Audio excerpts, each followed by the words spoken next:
এইদিকে স্ন্যাক্সগুলো কত সুন্দর হয়েছে, একেবারে ফুলে ফেপে ডবল হয়ে গেছে। আর কতটা সুন্দর হয়েছে একেবারেই, কিন্তু এটা একটা ইউনিক স্ন্যাক্স। আপনারা কিন্তু বাড়িতে অবশ্যই একবার বানিয়ে নেবেন, খেতে পুরো দুর্দান্ত হয়। নমস্কার বন্ধুরা, আপনারা বাড়িতে মাত্র 10 মিনিটে একটি টমেটো দিয়ে চা বসিয়ে এইরকম দারুণ মজাদার ইভিনিং স্ন্যাক্স বানিয়ে নিতে পারবেন। এই স্ন্যাক্সটি খাওয়ার জন্য আপনাদের কোনো রকম সসেরও দরকার হবে না, যেহেতু এর মধ্যে টমেটো দেওয়া হয়েছে। এর জন্য কিন্তু পুরো রেসিপিটা দেখতে থাকুন, আপনাদের খুবই ভালো লাগবে। সাথে যদি চ্যানেলে নতুন বন্ধু হয়ে থাকেন, অবশ্যই চ্যানেলটি সাবস্ক্রাইব করে নেওয়ার অনুরোধ থাকলো। এই ইভিনিং স্ন্যাক্সটি বানানোর জন্য সবার প্রথমে আমি একটি মিক্সির জার নিয়েছি। মিক্সির জারের মধ্যে দিয়ে দিচ্ছি একটি টমেটো। তো টমেটোটা আমি ধুয়ে পরিষ্কার করে কেটে নিয়েছি। এবার আমি এই টমেটোটার পিউরি করে নেব।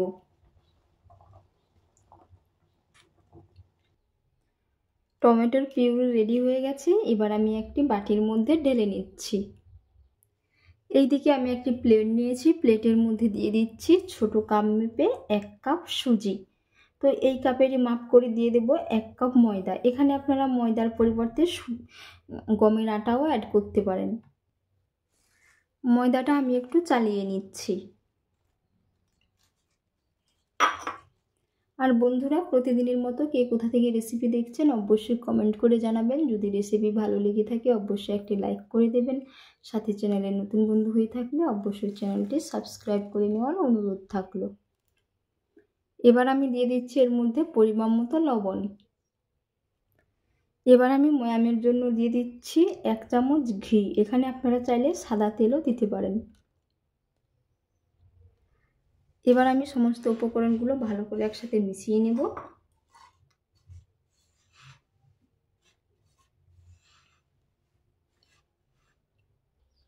খুব ভালো করে কিন্তু আমি ময়াম করে নিয়েছি, এই যে দেখে নিশ্চয়ই বুঝতে পেরেছেন। এবার আমি এর মধ্যে দিয়ে দেব টমেটোর পিউরি। এবার আমি একটি ডো রেডি করে নেব। আপনারা চাইলে এখানে একটি টমেটোর পরিবর্তে 2টো টমেটো অ্যাড করতে পারেন, যদি আপনারা সুজি আর ময়দার পরিমাপটা একটু বাড়িয়ে নেন তাহলে।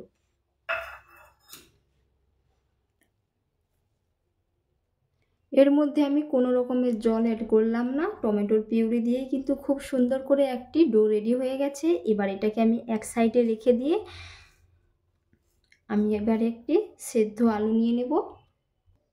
এই আলুটা আগে থেকে আমি সেদ্ধ করে রেখেছিলাম। এবার এটাকে আমি ম্যাশারে ম্যাশ করে নেব। আপনারা চাইলে গ্রেটারেও গ্রেট করে নিতে পারেন।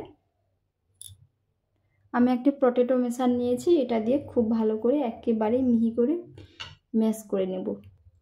ম্যাশারে খুব সুন্দর করে ম্যাশ করে নিয়েছি। এবার আমি এর মধ্যে কিছু গুঁড়ো মশলা অ্যাড করে নেব। তো প্রথমে আমি দিয়ে দিচ্ছি 1/2 চামচ ধনের গুঁড়ো। এবার আমি কালারের জন্য দিয়ে দিচ্ছি 1/2 চামচ লাল লঙ্কার গুঁড়ো। এবার আমি দিয়ে দিচ্ছি 1/2 চামচ জিরের গুঁড়ো। এবার আমি দিয়ে দিচ্ছি কালারের জন্য হলুদের গুঁড়ো 1/2 চামচ। এবার আমি সমস্ত উপকরণগুলো ভালো করে একসাথে মিশিয়ে নেব। সমস্ত উপকরণগুলো মেশানোর আগে এখানে আমি দিয়ে দিচ্ছি 1 চামচ কাসুরি মেথি। তো আপনারা এখানে কাসুরি মেথির পরিবর্তে, এইদিকে আমি সুজি আর আলুর দুটো যে ডো রেডি করেছিলাম একসাথে খুব ভালো করে মিশিয়ে নিয়েছি। আর বন্ধুরা, ওটা আপনাদের দেখানো হয়নি, ভিডিওটা স্কিপ হয়ে গেছে এর কারণে।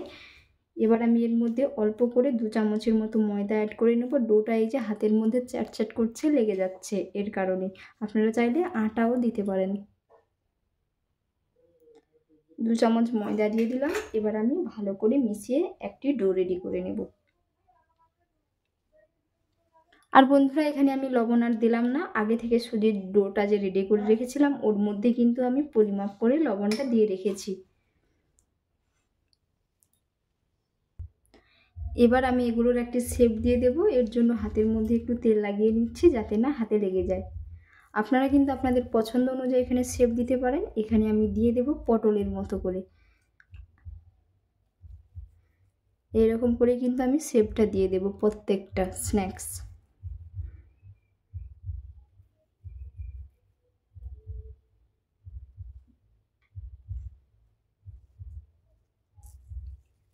আবারও একটা দেখিয়ে দিচ্ছি কীরকমভাবে আমি বানিয়ে নিচ্ছি। ঠিক একই রকমভাবে কিন্তু বানিয়ে নিতে হবে, কিংবা এছাড়াও আপনারা চাইলে অন্যরকম একটু শেপ দিতে পারেন।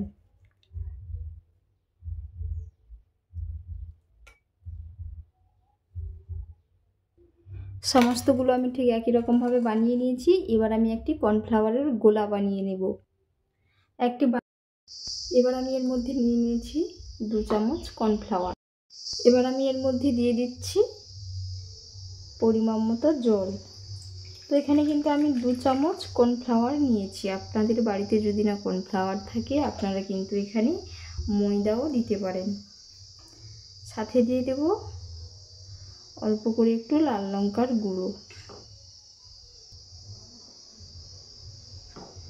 এর মধ্যে আরেকটু জল দরকার, জল দিয়ে আমি কিন্তু এখানে একটি ঘোল রেডি করে নেব। খুব সুন্দর করে এই যে একটি ঘোল রেডি করে নিয়েছি। এবার আমি এর মধ্যে কোট করে নেব। প্লেটের এক সাইডে এখানে আমি সাদা তেল নিয়ে নিচ্ছি। এবার আমি এই ঘোলটার মধ্যে খুব সুন্দর করে কিন্তু একটা স্ন্যাক্স কোট করে নেব। এই যে জলের মধ্যে দিয়ে দিলাম ঘোল, ময়দার খুব সুন্দর করে কিন্তু আমি ঘোলের মধ্যে দিয়ে এক করে কোট করে নিচ্ছি। এই যে এবার আমি একটি কড়াই বসিয়ে দেব। কড়াইয়ে তেল দিয়ে স্ন্যাক্সগুলো ভেজে নেব। এইদিকে আমি কড়াইয়ের মধ্যে তেল দিয়ে তেলটাও খুব সুন্দর করে গরম করে নিয়েছি। এবার আমি এর মধ্যে স্ন্যাক্সগুলো দিয়ে ভেজে তুলে নেব। আর বন্ধুরা, চুলার ফ্লেমটাকে কিন্তু লো টু মিডিয়ামে রেখে ভেজে নিতে হবে।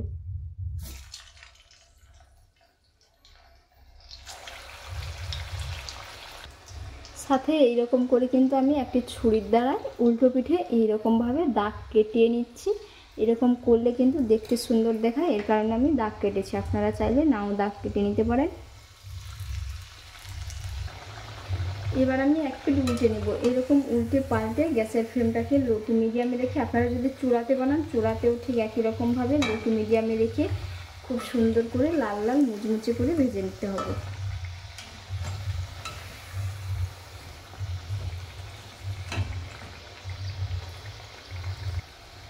খুব সুন্দর করে একেবারে লাল লাল মুচমুচে করে ভেজে নিয়েছি। আর কত সুন্দর হয়েছে দেখে নিশ্চয়ই বুঝতে পেরেছেন। এবার আমি এগুলো তুলে নেব, বাকিগুলো ঠিক একই রকমভাবেই ভেজে নেব।